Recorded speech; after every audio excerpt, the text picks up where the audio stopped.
कृपया नए दर्शक चैनल को सब्सक्राइब कर ले। धन्यवाद। घने जंगलों और कल कल बहती नदियों के बीच बसे एक छोटे से गांव में देवदास नाम का एक कुम्हार रहता था। देवदास शारीरिक रूप से थोड़ा कमजोर था। उसका एक पैर जन्म से ही ठीक से काम नहीं करता था, जिसके कारण वह बहुत धीरे धीरे और लंगड़ा कर चलता था। गांव के लोग अक्सर मिट्टी के बर्तन ले जाते समय उसकी इस कमजोरी का उपहास उड़ाते थे, लेकिन देवदास कभी किसी से शिकायत नहीं करता था। उसका एक ही नियम था, वह दिन भर मिट्टी को सानता, चाक चलाता और सुंदर दिए तथा मटके बनाता। जब भी वह चाक घुमाता तो उसकी उंगलियों के साथ उसके होंठ भी हिलते और वह मंद स्वर में हे शिव हे शंभू का जाप करता रहता था। उसी गांव के संपन्न हिस्से में रामशरण नाम के एक मूर्तिकार रहते थे। रामशरण संगमरमर और कीमती पत्थरों से देवताओं की बहुत भव्य मूर्तियां बनाते थे। उनकी बनाई मूर्तियां बड़े बड़े नगरों के मंदिरों में जाती थीं, जिससे उन्हें बहुत धन और सम्मान मिला था। रामशरण को अपनी कला और अपनी शुद्धता पर बहुत घमंड था। वे देवदास को कीचड़ और मिट्टी में सना हुआ देखकर कहते थे कि देवदास, तुम इस तुच्छ मिट्टी से केवल साधारण बर्तन ही बना सकते हो। देवताओं के दिव्य रूपों को गढ़ने के लिए जिस पवित्रता और श्रेष्ठ पत्थर की आवश्यकता होती है, वह तुम्हारे पास कहाँ? एक बार उस पूरे राज्य में एक अजीब सी आपदा आई। गांव के मुख्य मंदिर की स्थापना के लिए राजा ने एक बहुत बड़े उत्सव का आयोजन किया था, जिसके लिए रामशरण पिछले एक साल से साक्षात महादेव की एक विशाल संगमरमर की मूर्ति तराश रहे थे।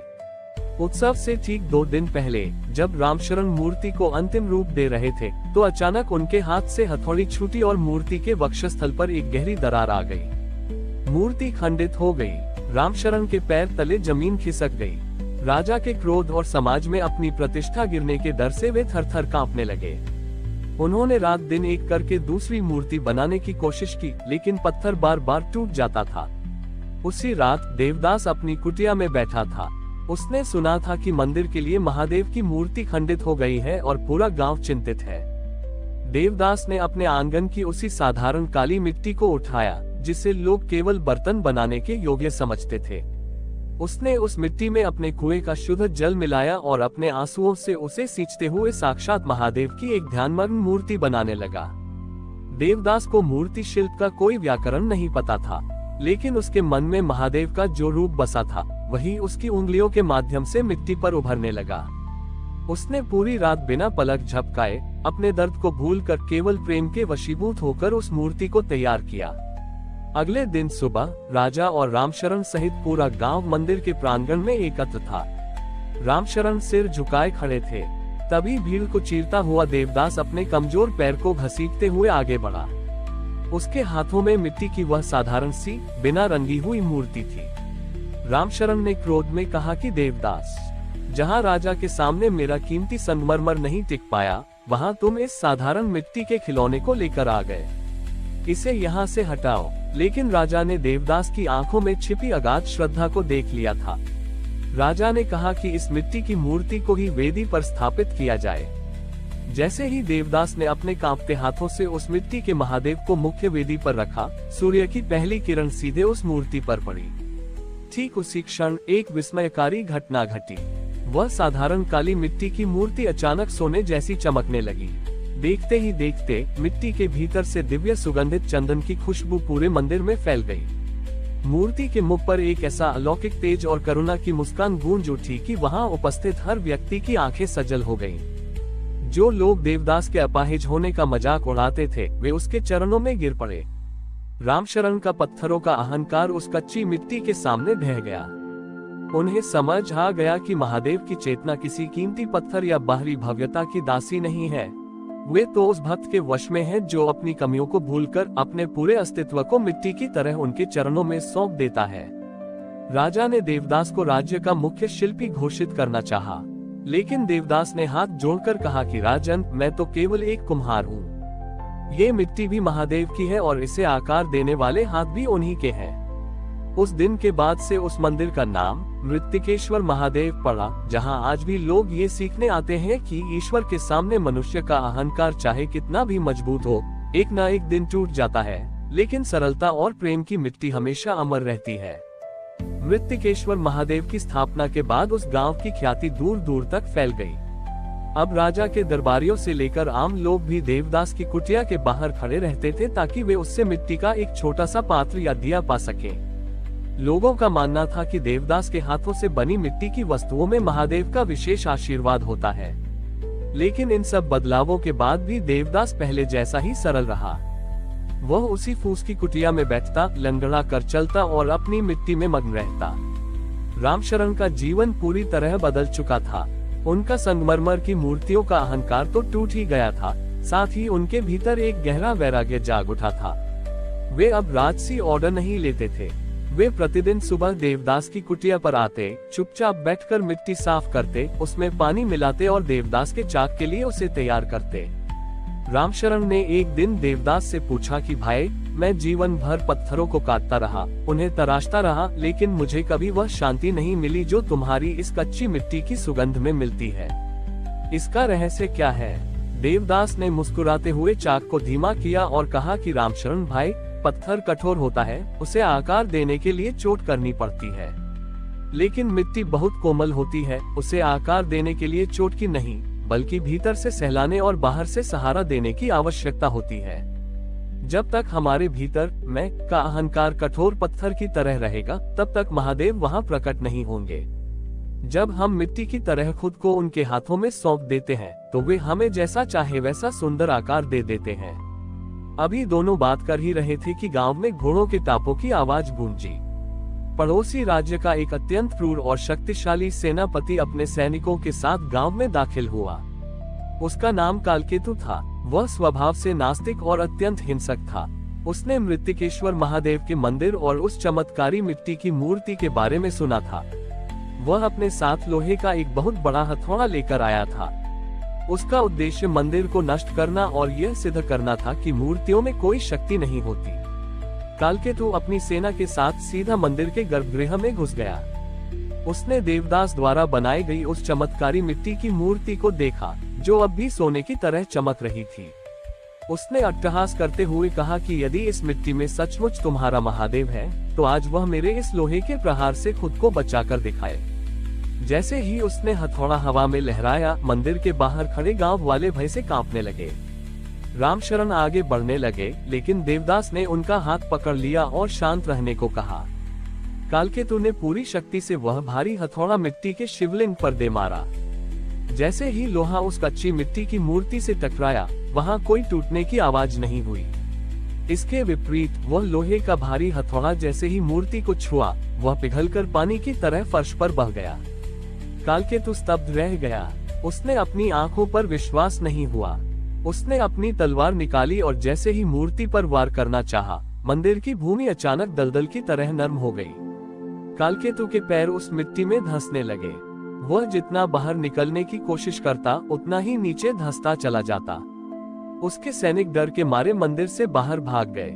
कालकेतु जब छाती तक मिट्टी में धंस गया और उसे अपनी मृत्यु निकट दिखने लगी, तब उसका सारा घमंड हवा हो गया। उसने रोते हुए मंदिर के द्वार पर खड़े देवदास की ओर देखा और कहा कि मुझे बचा लो, मैं अंधा हो गया था। देवदास लंगड़ाते हुए धीरे धीरे गर्भगृह के भीतर आया। उसने मूर्ति के चरणों की थोड़ी सी सूखी मिट्टी उठाए और कालकेतु के मस्तक पर लगा दी। जैसे ही वह मिट्टी कालकेतु के माथे से छुई, वह दलदल फिर से ठोस और सामान्य भूमि में बदल गया। कालकेतु का शरीर बंधन मुक्त हो गया। वह सीधा उस मिट्टी के शिवलिंग के सामने साष्टांग दंडवत हो गया।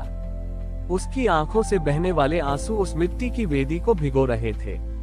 देवदास ने उसे उठाते हुए कहा कि सेनापति जी, लोहा कितना भी मजबूत क्यों न हो, उसे एक न एक दिन जंग खाकर नष्ट होना ही पड़ता है। लेकिन यह मिट्टी शाश्वत है, क्योंकि हम सब इसी से आते हैं और इसी में मिल जाते हैं। महादेव शक्ति के प्रदर्शन में नहीं, बल्कि इस मिट्टी जैसी नम्रता में निवास करते हैं। कालकेतु ने अपनी सेना को वापस भेज दिया और अपनी कीमती पोशाक त्याग कर एक साधारण वस्त्र धारण कर लिया। वह मृत्तिकेश्वर धाम का एक सेवक बन गया। उस दिन के बाद से दुनिया को एक नया पाठ मिला कि जहां बड़े बड़े शस्त्र और कठोर पत्थर निष्प्रभावी हो जाते हैं, वहां महादेव की शरण में आई हुई एक मुट्ठी पवित्र मिट्टी भी पूरे ब्रह्मांड को झुकाने की शक्ति रखती है। कालकेतु के इस अद्भुत रूपांतरण ने पूरे आर्यावर्त को झकझोर कर रख दिया। एक क्रूर सेनापति का सन्यासी बन जाना इस बात का प्रमाण था कि मृत्तिकेश्वर धाम में कोई साधारण जादू नहीं बल्कि साक्षात प्रेम की पराकाष्ठा थी। अब कालकेतु मंदिर के प्रवेश द्वार पर बैठकर आने वाले यात्रियों के पैर धोता और रामशरण मिट्टी तैयार करते। देवदास अपनी उसी कुटिया में चाक पर बैठा रहता। इन तीनों की संगति ने उस गांव को एक जीवंत गुरुकुल बना दिया था, जहां लोग जीवन का सत्य सीखने आते थे। समय अपनी गति से चलता रहा। देवदास अब बहुत वृद्ध हो चुका था। उसका वह कमजोर पैर अब उसका साथ पूरी तरह छोड़ रहा था, जिससे वह कुटिया से मंदिर तक भी नहीं जा पाता था। लेकिन उसके चेहरे का संतोष और आंखों की चमक पहले से भी अधिक गहरी हो गई थी। एक दिन गांव में एक भारी संकट आया। सावन का महीना था और लगातार 7 दिनों से ऐसी मूसलाधार वर्षा हो रही थी कि पास से बहने वाली नदी उफान पर आ गई। नदी का बांध टूट गया और बाढ़ का भयंकर पानी गांव की ओर बढ़ने लगा। गांव वाले अपनी जान बचाने के लिए ऊंचे पहाड़ों की ओर भागने लगे। रामशरण और कालकेतु दौड़ते हुए देवदास की कुटिया में पहुंचे और बोले, देवदास भाई, बाढ़ का पानी गांव की सीमाओं को लंघ चुका है। हमें तुरंत यहाँ से निकलना होगा, अन्यथा सब कुछ डूब जाएगा। देवदास ने शांत भाव से मुस्कुराते हुए अपने चाक की ओर देखा, जिस पर अभी अभी उसने मिट्टी का एक छोटा सा दिया आकार देकर रखा था। उसने कहा, तुम लोग जाओ भाई, मेरा ये शरीर अब चलने के योग्य नहीं है, और वैसे भी एक कुम्हार अपनी मिट्टी को छोड़कर कहाँ जाएगा। यदि महादेव की यही इच्छा है कि यह मिट्टी इसी पानी में मिल जाए, तो इससे सुंदर अंत क्या होगा। रामशरण और कालकेतु उसे छोड़कर जाने को तैयार नहीं थे, लेकिन पानी इतनी तेजी से बढ़ा कि देखते ही देखते देवदास की कुटिया के चारों ओर जल भराव हो गया। पानी कुटिया के भीतर प्रवेश कर गया। देवदास ने अपने कांपते हाथों से चाक पर रखे उस ताजे मिट्टी के दिए को उठाया, उसमें थोड़ा सा घी डाला, रुई की बत्ती लगाई और उसे प्रज्वलित कर दिया।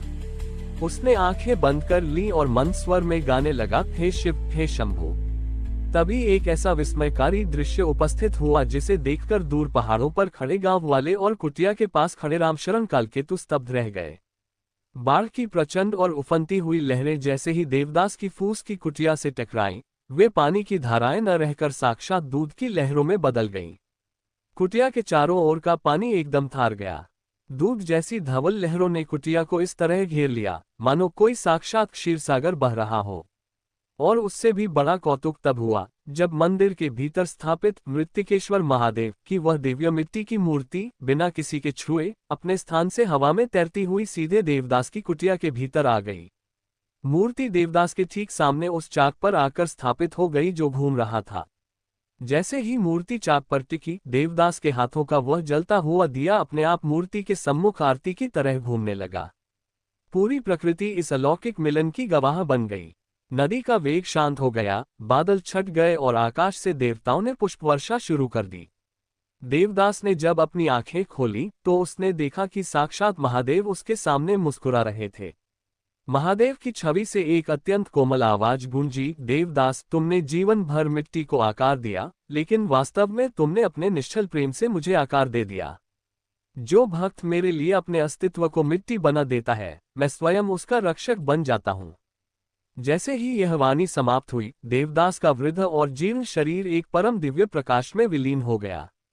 वह ज्योति सीधे उस मिट्टी के शिवलिंग में समा गई। जब बाढ़ का पानी पूरी तरह उतर गया तो लोगों ने देखा कि कुटिया के स्थान पर कोई लाश या विनाश नहीं था, वहां केवल सुगंधित चंदन की मिट्टी और उस पर जलता हुआ वह छोटा सा दिया था, जो पानी के भीतर रहने के बाद भी बुझा नहीं था। रामशरण, कालकेतु और समस्त गांव वासियों ने उस पवित्र भस्म को अपने माथे पर लगाया। देवदास शारीरिक रूप से जा चुका था, लेकिन वह हमेशा के लिए अपने आराध्य मृत्तिकेश्वर में एकाकार हो गया था। उस दिन संसार ने जाना कि भक्ति की कोई भौतिक सीमा नहीं होती। जब आत्मा पूरी तरह शुद्ध और समर्पित हो, तो साक्षात परमेश्वर को भी मंदिर छोड़कर भक्त की टूटी कुटिया में आना ही पड़ता है।